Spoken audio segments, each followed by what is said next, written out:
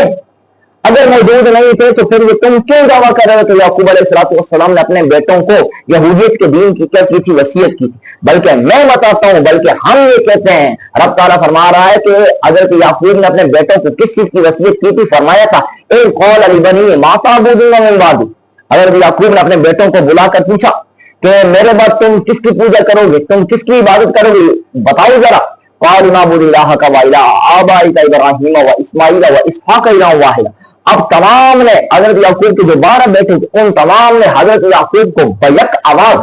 یہی کہا ہم آپ کے الہ کے، آپ کے آباء و اجداد حضرت ابراہیم، حضرت اسماعیل اور حضرت اسحاق علیہ السلام کے جو الہ ہیں، یعنی کہ ایک خدا ہے جو تنہا اللہ ہے، اس کی ہم کیا کریں گے؟ عبادت کریں گے۔ وَنَحْنُ لَهُ مُسْلِمُونَ، اور اسی کے لیے ہم اپنی گردن کو کیا کر دیں گے؟ جھکا دیں گے۔ اب رب تعالیٰ ان کے اوپر کام کر رہا ہے، تشنیع کر رہا ہے، اعتراض کر رہا ہے۔ تم تو یہ کہہ رہے تھے کہ یعقوب علیہ السلام نے اپنے بیٹوں کو یہودیت کے دین کی کیا کی تھی؟ وصیت کی تھی۔ بتاؤ نا یہ یعقوب علیہ السلام نے اپنے بیٹوں کو کیا کہا تھا؟ تو اب یہ تان اور یہ تشنیع سننے کے باوجود بھی یہودیت اگر دین یہودیت پر غالب رہیں، دین یہودیت پر استقامت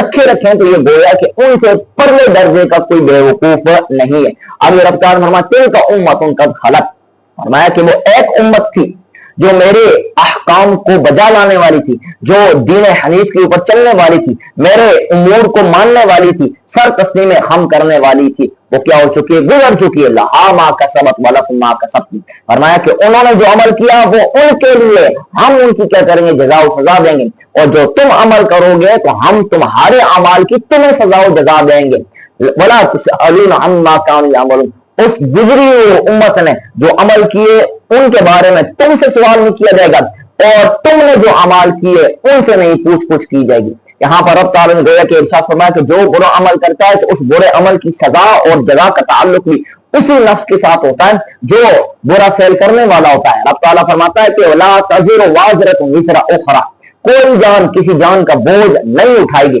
یعنی کہ برا عمل کرے گا تو اس برے عمل کی سزا بھی اسی کو ملے گی، اور اگر اچھا عمل کرے گا تو اس اچھے عمل کی جو جزا ہے، جو نیکی کی صورت کے اندر جنت ہے،